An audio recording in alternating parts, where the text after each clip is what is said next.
Wanted to remind you coming up, just under a week away, on Wednesday morning next week, we are going to be joined in studio by Dr. Jonathan Tripp or one of his associates from Tripp Family Medicine right here in Twin Falls, located on Fillmore Street, directly across from the main post office. The doctor was visiting with us yesterday, and we had a discussion about common cancers and even some of the uncommon cancers.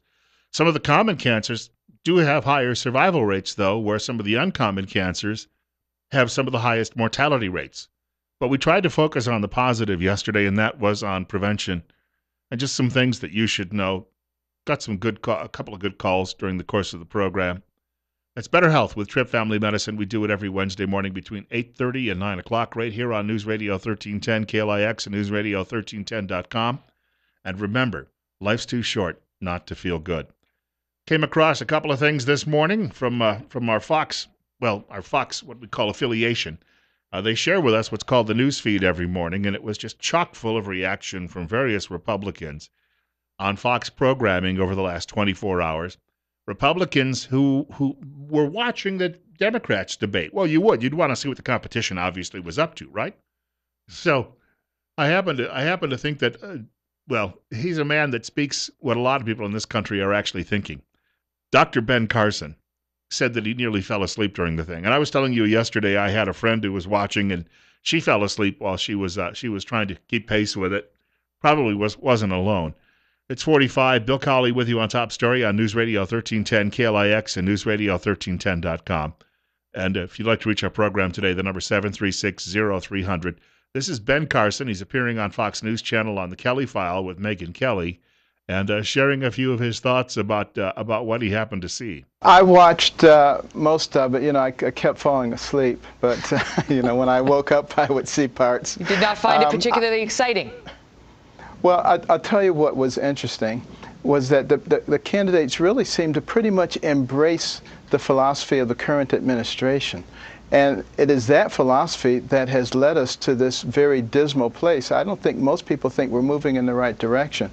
And it sets 2016 up for a magnificent time in the world of politics, because we will be able to contrast a system that is up for and by the people with a system that is up for and by the government, and for big government spending. And we will be able to explain to people, what the national debt means, what the fiscal gap means, and how this is a house of cards that's about to collapse. And when people come around and start talking about free college and free phones and free this and free that, it is not free. Mm-hmm. And we'll be able to explain in depth to this to people. And unless you're not very bright, you'll be able to see what's going on.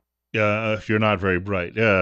He's referring to as I pointed out, Rush Limbaugh likes to talk about low information voters. If you're sitting around and your life, all of your waking hours are spent watching Ultimate Fighting and cooking meth, you likely don't know what's going on in the world around you. So most of those people aren't going to go out and vote anyway, unless of course they start talking about the Democrats about free meth. And if that happens, then of course they'll get all of the meth head vote. Probably go out registering them too, on all the back roads throughout the desert to see if they can find them. Our telephone number, if you'd like to reach the program this morning, is 736-0300.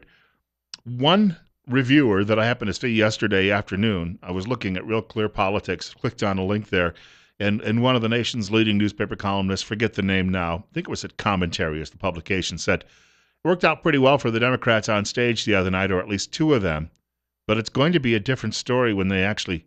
In fact, even some liberals have been fact-checking what was said on stage, and they say that a lot of what was passed along, it happens in Republican debates too. And this is the thing. It's all about style. You look at someone and go, they look poised. I guess they should be president.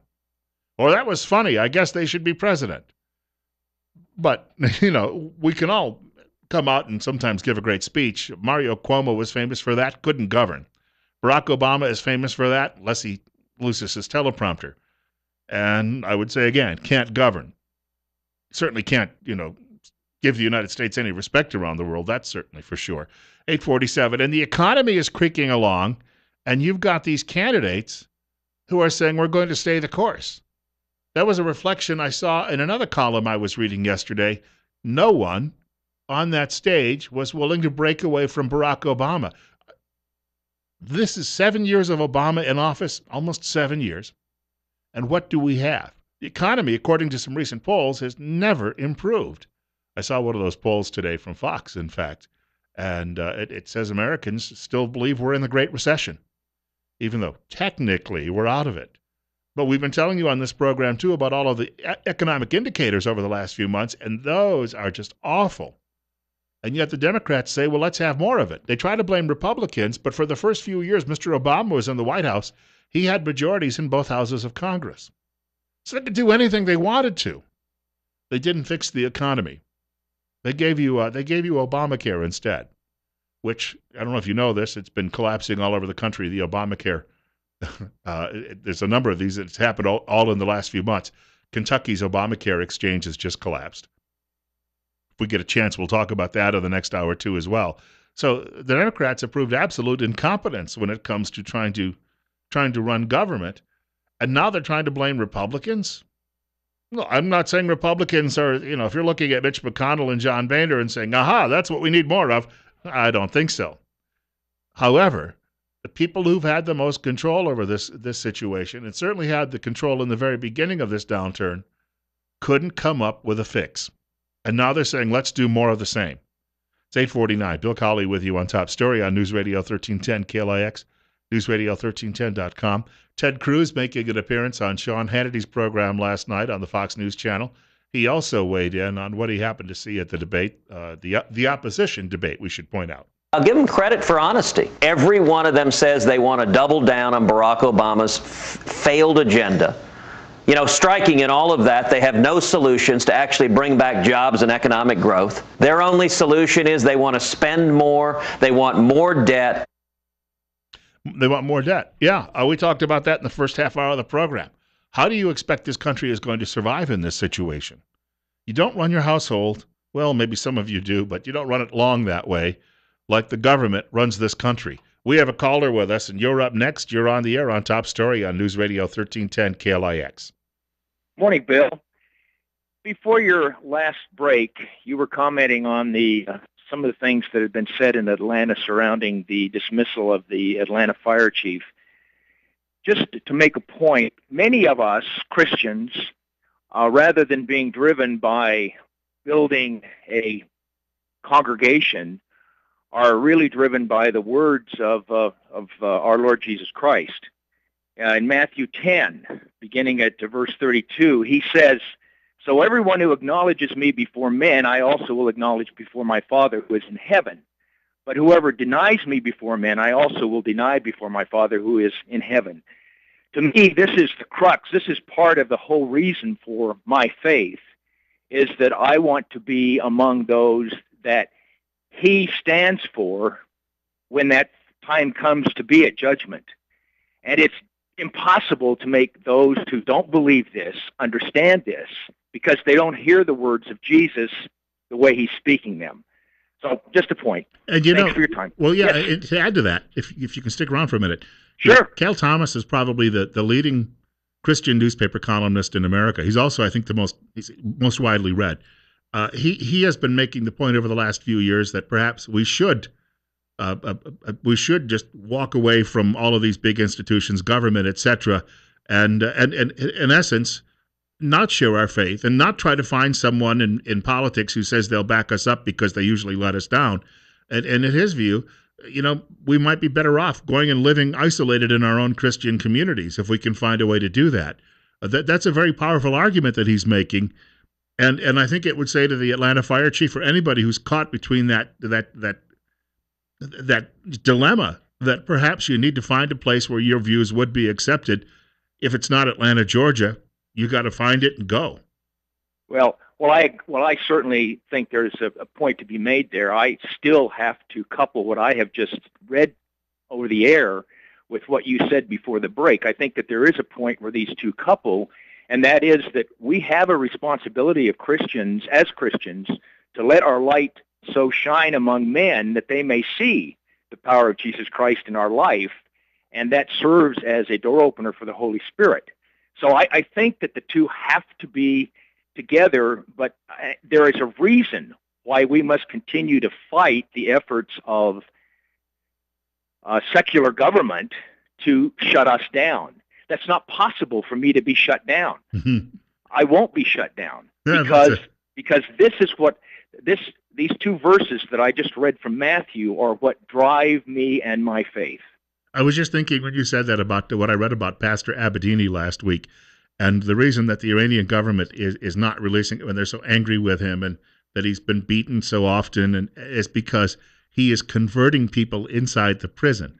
In other words, they've tried to silence him; it's not working. He's converting people, and that may even be prison employees, and it frightens them. I mean, they're very afraid of that light that he is shining. And well, they should be frightened because he is only imitating the work of the foundations laid by St. Peter and St. Paul and the men that they worked with during their years in the ministry. They preached and taught in the prisons, and it was undoing what the Roman government wanted done. Say, just as an ad, I just want to make a comment. We were unable to attend any of the talks of Pastor Sharam Hadian. Is that I'm not pronouncing his He last told me. name. He told me. He said that's actually the pronunciation, but he said for the English tongue, he said he goes with Hadian. Oh, okay. Well, that's good to know. If people were unable to attend, we were loaned one of his DVDs, Unveiling the True Face of Islam. I know that it's available on his website as well. This is 2 hours, and it is eye-opening, thought-provoking. He did this particular DVD after his first visit to Twin Falls because he mentions things that he discussed in southern Idaho, and as a matter of fact, mentions a couple of things that are going on in Twin Falls, Idaho. And so it's a very current DVD, and he certainly makes it known that if you live in the Magic Valley, we are in for a battle. Yes, yeah. And my wife and I watched it a couple 3 nights ago, and it only caused us to curl up even closer to our faith. One has to say that you can't watch these 2 hours and not be frightened. However, as our faith holds us up, we know that there is no need to be frightened because, after all, we are just strangers here. We're just passing through. Difficult for most people to hold on to that concept because, of course, we all like our lives. Well, most of us, and it's difficult sometimes. It's a struggle with that. The situation, of course, with him that you're speaking about yesterday at a publication, and I think the name of it is.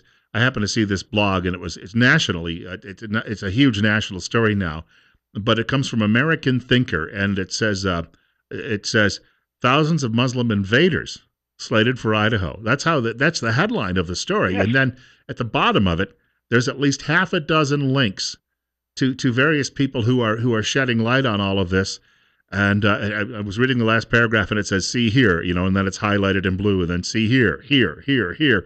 So there's actually 7 of them at the bottom of the page, and I would recommend. I posted that I think to Facebook yesterday, but I'll give a name here.